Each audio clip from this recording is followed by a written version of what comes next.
अस्सलाम वालेकुम फ्रेंड्स। आज की इस वीडियो में हम बात करेंगे नेट टेस्ट की प्रिपरेशन यानी कि नेशनल एप्टीट्यूड टेस्ट की प्रिपरेशन किस तरीके से की जाए, क्या तरीका कार किया जाए कि ये हमारा एग्ज़ाम अच्छे तरीके से क्लियर हो जाए और हमारी परसेंटाइल भी अच्छी हम अटेन कर सकें।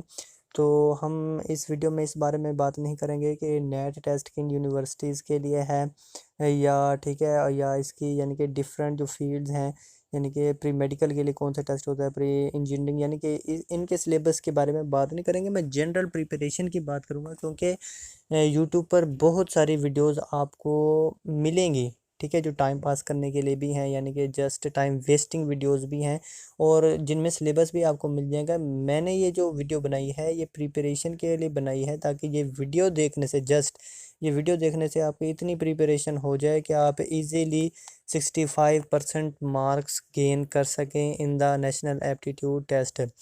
मैं इनके मार्क्स बताऊंगा। जो जनरल पोर्शन है जो हर टेस्ट में आता है, चाहे वो किसी भी फील्ड का हो। जैसे नेशनल एप्टीट्यूड टेस्ट की बात करें टाइम की, तो ये 2 आवर्स के टेस्ट होता है। टोटल एमसीक्यूज इसमें 90 होते हैं। टोटल मार्क्स इसमें 100 मार्क्स होते हैं। टोटल नेगेटिव मार्किंग नहीं होती, ये बेनिफिट होता है। इजी टेस्ट है।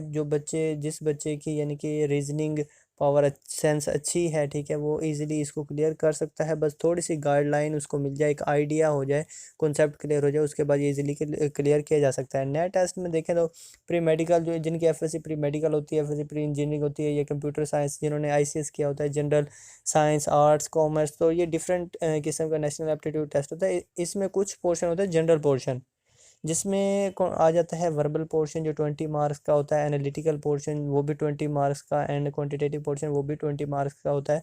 तो इस पोर्शन के बारे में आज हम बात करेंगे। बाकी जो एमसीक्यू, ये टोटल 60 एमसीक्यूज़ हो गए। वो बाकी जो 30 एमसीक्यूज़ होते हैं वो होते हैं सब्जेक्ट बेस। अब जो स्टूडेंट्स होते हैं उन्हें पता होता है कि सब्जेक्ट बेस प्रिपरेशन तो हम कर सकते हैं, हमें जनरल जो पोर्शन है उसकी प्रिपरेशन की कहीं से हमें कोई सोर्स मिल जाए, ठीक है, कोई इन्फॉर्मेशन मिल जाए। तो जनरल पोर्शन की प्रिपरेशन के लिए मैंने ये वीडियो बनाई है। वीडियो स्टार्ट करते हैं। वीडियो स्टार्ट करने से पहले एक रिक्वेस्ट करता चलूँ, अगर आप चैनल पर नए हैं तो चैनल को सब्सक्राइब करें, लाइक करें, कमेंट करें। कोई बात समझ में नहीं आती तो आप कमेंट करेंगे, उसका आंसर आपको कमेंट के थ्रू दिया जाएगा, ठीक है। इसी तरीके से इस तरह के मज़ीद इन्फॉर्मेटिव वीडियोज़ हासिल करने के लिए, क्योंकि अगर आप ये वीडियो देख रहे हैं इसका मतलब आपने नेट टेस्ट के लिए अप्लाई कर दिया है, नेट टेस्ट आप पास करना चाहते हैं और किसी यूनिवर्सिटी में एडमिशन लेना चाहते हैं, तो आपकी फ़र्दर स्टडीज़ में भी हेल्प आउट करेगा ये only one this YouTube channel. ये आपको इनफ होगा, ठीक है, हेल्प आउट करने के लिए। अब हम स्टार्ट करते हैं। सबसे पहले जो जनरल पोर्शन है उसमें वर्बल है, एनालिटिकल है, क्वान्टिटेटिव है। सबसे पहले वर्बल पोर्शन की बात करें, एक होते हैं वर्बल चीज़, एक होती है नॉन वर्बल। नॉन वर्बल होता है बेसिकली डायग्राम्स हो, जस्ट जिसमें फिगर्स हो। ये वर्बल जो होता है ये वर्ड बेस होता है, यानी कि इंग्लिश का मेजर पोर्शन होता है। इसमें अगर देखा जाए इसमें मार्क्स के डिवीजन तो सेंटेंस कंप्लीशन 5 मार्क्स की आ जाती है, ठीक है, जिसमें मोस्टली प्रीपोजिशन आ जाती है, सेंटेंस कंप्लीशन, फिर एनालॉगी 3 नंबर की, फिर एंटोनिम्स 4 नंबर के, इस और फिर कंप्रीहेंशन 5 मार्क्स की, फिर सिनोनिम्स हैं इसी तरीके से 3 मार्क्स के। तो टोटल 20 मार्क्स बनते हैं। अगर जनरल बात करें इसकी वर्बल पोर्शन की, तो वर्बल पोर्शन में आपको सबसे पहले पार्ट्स ऑफ स्पीच देखने चाहिए। आपको प्रीपोजिशन, नाउन, प्रोनाउन, इन चीज़ों के बारे में, इंटरजेक्शन और कंजक्शन, इन चीज़ों के बारे में आपको पता होना चाहिए। उसके बाद नेक्स्ट पेज पर हम आते हैं। हमारे पास है एनालिटिकल पोर्शन। एनालिटिकल पोर्शन में बेसिकली क्या होता है, आपका माइंड चेक किया जाता है, किस तरीके से आपका रीजनिंग जो क्वेश्चंस होते हैं उनके आंसर कर सकते हैं। इसमें दो किस्म के होते हैं, सिनारियो बेस्ड भी होते हैं जो कि 12 मार्क्स के होते हैं, जो स्टेटमेंट बेस्ड होते हैं वो 8 मार्क्स के होते हैं, टोटल 20 मार्क्स के। उसके बाद है क्वान्टिटेटिव जो पोर्शन होता है उसमें होते हैं अरिथमेटिक, ये 13 मार्क्स के होते हैं, अलजेब्रा 4 मार्क्स का, जियोमेट्री 3 मार्क्स, टोटल ये भी 20 एमसीक्यूज हैं। टोटल परसेंटेज देखी जाए इनकी तो आपको शो हो रहा है ग्राफ के थ्रू कि टोटल जो एमसीक्यूज हैं ये हमारे पास बनते हैं 90 एमसीक्यूज 100 पार्ट्स के, और जस्ट जनरल पोर्शन प्रिपेयर करने से आप 60% अबव मार्क्स गेन कर सकते हैं। मैं आपको बताता चलूँगा, मैंने भी फर्स्ट अटैम्प्ट में ये टेस्ट क्लियर कर लिया था और बहुत अच्छे नंबर गेन कर लिए थे, ठीक है। जस्ट सिंपल आइडियाज़ क्लियर हो जाएं, आपको पता लग जाए सिलेबस में क्या चीज़ें होती हैं, किस तरीके से आपने पिक आउट करना है, क्या तरीका कार है फिर आप इजीली अच्छे मार्क्स गेन कर सकते हैं। सबसे पहले मैं आपको एक इम्पोर्टेंट बात जो इस पेज के एंड में भी मैंने राइट की हुई है वो आपने याद रखनी है। Attempt analytical portion at the end के जब पेपर आपके सामने आएगा एग्जाम 90 एमसीक्यूज का, तो जो एनालिटिकल पोर्शन है सबसे एंड में आपने वो सॉल्व करना है। सबसे पहले आपने देख लेना है वर्बल सॉल्व कर लेना है, क्वान्टिटेटिव सॉल्व कर लेना है, सब्जेक्ट बेस्ड कर लेना है, एंड में analytical, because analytical portion is the difficult portion and it is reasoning questions होते हैं इसमें, ठीक है। तो आपने इसमें ना टाइम लग जाता है, जब इसमें टाइम आपका ज़्यादा लग जाता है तो टाइम बाकी जो पोर्शन के लिए शॉर्ट रह जाता है, और बाज़ औक़ात इस रीज़न की वजह से भी आप ये एग्ज़ाम क्लियर नहीं कर सकते, ठीक है। नेक्स्ट पेज पर आते हैं। अब हम देखेंगे क्वांटिटेटिव क्वेश्चंस किस किस्म के होते हैं, इसमें हमने क्या चीज़ें कवर करनी है, ठीक है। इसमें बेसिक मैथ्स की चीज़ें हमने कवर करनी है। बेसिक मैथ्स में हमारा आ जाएगा, ठीक है, रेशो आ जाएगी, ठीक है। रेशो में किस तरह के क्वेश्चन है, मैं एक एक क्वेश्चन दे के आपको अंडरस्टैंड करवाता जाऊंगा कि रेशो को किस तरीके से क्वेश्चन आपने सॉल्व करने हैं, परसेंटेज, स्पीड, टाइम, डिस्टेंस, यानी कि इस तरह के एक एक क्वेश्चन शो करता जाऊंगा ताकि आपका आइडिया क्लियर होता जाएगा। बाकी सेम क्वेश्चंस तो आपको कहीं से भी नहीं मिलेंगे कि टेस्ट में कौन से आने, जस्ट आइडिया आपको क्लियर होना चाहिए। पहला क्वेश्चन रेशो का है आपके सामने। If two pencils cost 40 पैसाज how many pencils can you purchase for ₹40।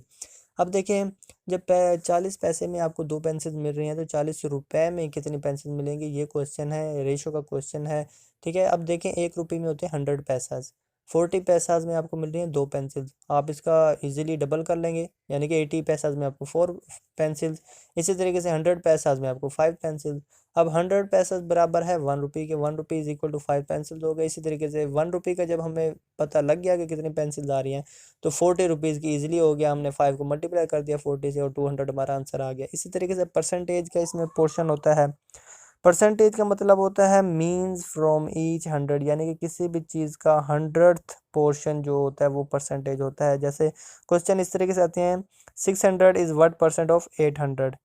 ये भी उसी तरीके से जैसे रेशोज़ को मैंने सॉल्व करके दिखाया, देख लें 800 का हाफ करेंगे वो 50% होगा, उसका हाफ करेंगे 25% होगा। इसी तरीके से हमने 600 का निकालनी है वैल्यू, तो 400 प्लस 200 कर देंगे, जो 50% प्लस 25% ये 75% बन जाएगा। स्पीड, टाइम, डिस्टेंस, इसकी बात करें तो स्पीड, टाइम, डिस्टेंस, इसमें आपको फार्मूलाज आने चाहिए, यानी कि फ़िज़िक्स के जो फार्मूलाज हैं वो आपको आने चाहिए, ताकि आप फिर ये जब फार्मूला आ जाएगा स्पीड, डिस्टेंस, टाइम का, कोई एक चीज़ मिसिंग होगी बाकी 2 गिवन होंगे, आप इजीली सॉल्व कर सकते हैं। हो सकता है स्पीड गिवन हो, डिस्टेंस गिवन हो, टाइम मालूम करना हो, या हो सकता है टाइम डिस्टेंस गिवन हो, स्पीड मालूम करना हो। तो इस तरीके से आपने ये क्वेश्चन सॉल्व करने हैं। क्वान्टिटेटिव पोर्शन के बाद आते हैं अब हम नेक्स्ट पेज पर,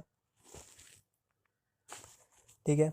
उसमें एक क्वेश्चन हमें गिवन है, Aamir takes 120 minutes to cover a distance at a speed of 6 kilometre per hour. If he covers the distance with 10 kilometre per hour what will be the time to cover the distance, ठीक है। इसमें आपने देख लेना है speed, time, distance का formula लगा के आंसर निकालना है, बिकॉज आप ये क्वेश्चन तभी सॉल्व कर सकते हैं जब पहली बात आपको पता हो कि सिलेबस क्या है, आइडिया क्लियर हो कि किस तरीके से आना है, पहले कौन सा पोर्शन आपने सॉल्व करना है ये पता हो। उसके बाद जो लास्ट चीज़ है वो है प्रैक्टिस आपकी। प्रैक्टिस ज़्यादा से ज़्यादा करें जितने दिन आपके रह गए हैं, ठीक है, स्टैट टेस्ट के लिए। और उसके बाद फिर एवरेज पोर्शन।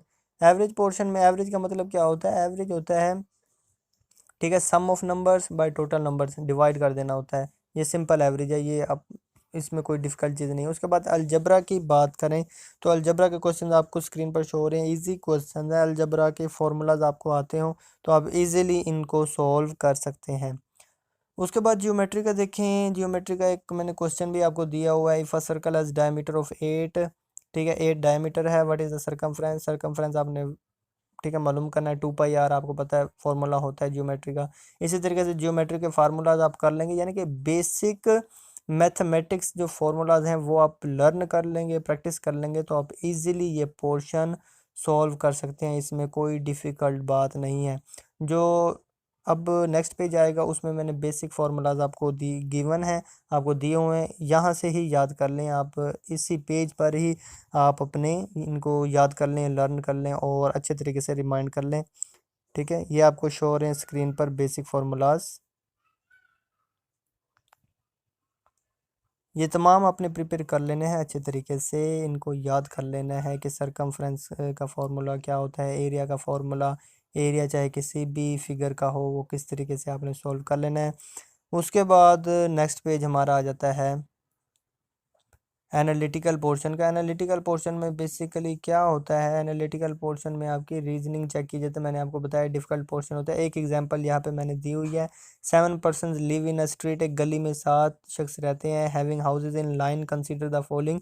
ठीक है, लाइन में एक रहते हैं तो आपने डिफरेंट ये दिए हुए portion. A lives in the corner house, C is between E and G, and there is one house between D and F, F is neighbor of G, there are two houses between A and G। इस तरीके से case दिया होगा, एक question दिया होगा, फिर different cases दिए होंगे, फिर उसके बहुत सारे आंसर दिए होंगे, आपने चूज करना होगा। एनालिटिकल रीजनिंग सॉल्व करने का एक बेसिक मेथड मैं आपको बता दूं जिससे आप इजीली ये क्वेश्चन सॉल्व कर सकते हैं। आपने इसमें स्केच बनाना है। आप रफ पेज होगा, पेंसिल होगी, आपने जैसे जैसे स्टेटमेंट रीड करते जाएं उसका आप एक स्केच बनाते जाएं। स्केच के थ्रू आप इसको इजीली सॉल्व कर सकते हैं। उसके बाद आ जाता है हमारा वर्बल पोर्शन। वर्बल पोर्शन हमारा इंग्लिश का पोर्शन है। इंग्लिश में आपने बेसिक्स चीज़ें क्या प्रिपेयर करनी है वो देख लेते हैं। इसमें है सिनोनिम्स, एंटोनिम्स। ये बेसिकली आपने टेक्स्ट बुक्स के जो सिनोनिम्स एंटोनिम्स हैं वो प्रिपेयर कर लेना है, यानी कि मैट्रिक और इंटरमीडिएट की टेक्स्ट बुक के सिनोनिम्स एंटोनिम्स इंग्लिश की आपने देख लेनी है, और इजी आएंगे, डिफिकल्ट नहीं आते। उसके बाद एनालॉगिस। एनालॉगिस में एक रिलेशन बनाना होता है। ठीक है, डिफरेंट एग्जांपल्स के थ्रू मैंने ये कॉन्सेप्ट आपका क्लियर करने के लिए एग्जांपल दी हुई है। एंगल इज टू डिग्री, तो नीचे आप देखेंगे area is two square inch, ये इसका आंसर बनेगा। इसी तरीके से society two classes, letter, alphabet, ये समझ में नहीं आते, इसलिए कि इसीलिए रिलेशन जो है एंगल इज टू डिग्री, यही हमारा करेक्ट होगा। इसके बाद नेक्स्ट हम पोर्शन पर आ जाते हैं कंप्रीहेंशन का। इसमें कंप्रीहेंशन का जो पैसेज होता है, एक पैराग्राफ गिवन होता है, आपने उसको केयरफुली रीड करना होता है। केयरफुली रीड करने के बाद नीचे क्वेश्चंस गिवन होते हैं, 4 to 5 क्वेश्चंस। आपने उस पैराग्राफ से ही आंसर उसके उन क्वेश्चन के नीचे राइट करने होते हैं, और बाज़ का टाइटल भी पूछ लेते हैं कि पैराग्राफ का टाइटल क्या सूटेबल बनेगा, तो वो भी चूज़ करना होता है। इसके भी एग्जाम्पल मैं आपको नेक्स्ट पेज में शो कर रहा हूँ। ये आपको शो हो रही है एग्जाम्पल, यानी कि पैराग्राफ राइटिंग की। आप इसको भी देख लें और ग्रामर डिफरेंट उठा लें, वहाँ से भी आप कंप्रीहेंशन कर सकते हैं। उसके बाद ये कुछ मैंने आपको वर्ड्स दिए हुए हैं ताकि आपकी प्रैक्टिस के लिए, ताकि आप खुद चूज़ करें, कुछ प्रैक्टिस हो जाए आपकी। इनके सिनोनिम्स एंटोनिम दोनों चीज़ें देख लें, ये भी इम्पोर्टेंट है। वैसे इजी ही आते हैं बहुत सारे जो क्वेश्चन होते हैं। सो गाइस, ये थी basic information about the national aptitude test. अगर ये आइडिया आपको क्लियर हो जाता है, बेसिक फार्मूलाज आप याद कर लेते हैं, एनालिटिकल रीजनिंग जस्ट अंडरस्टैंड करना है, प्रैक्टिस वहीं स्केच ड्रा करके एग्ज़ाम में ही आपने सॉल्व कर देना है, वो हो जाएगा। और इंग्लिश के आपको पार्ट्स ऑफ स्पीच और टेंसेस वगैरह आते हैं, तो आप इजीली आप ये टेस्ट क्लियर कर सकते हैं। उसके अलावा सब्जेक्ट जो है आपका, चाहे कंप्यूटर है, चाहे बायो है, चाहे इंजीनियरिंग है, आपने इंटरमीडिएट का जो डाटा है ना आपका क्लास का, वो प्रिपेयर कर लेना है इसके लिए, और आप इंशाल्लाह इस टेस्ट को क्लियर कर लेंगे। सो गाइज़, वीडियो अच्छी लगे तो लाइक ज़रूर करें, कोई बात समझ में ना आए तो कमेंट में पूछ सकते हैं, और नए हैं तो चैनल को सब्सक्राइब करें ताकि गेट टेस्ट से रिलेटेड और फर्दर स्टडीज़ से रिलेटेड स्टडी मटेरियल आप तक पहुंचाया जा सके। Okay, best of luck and so अल्लाह हाफिज़।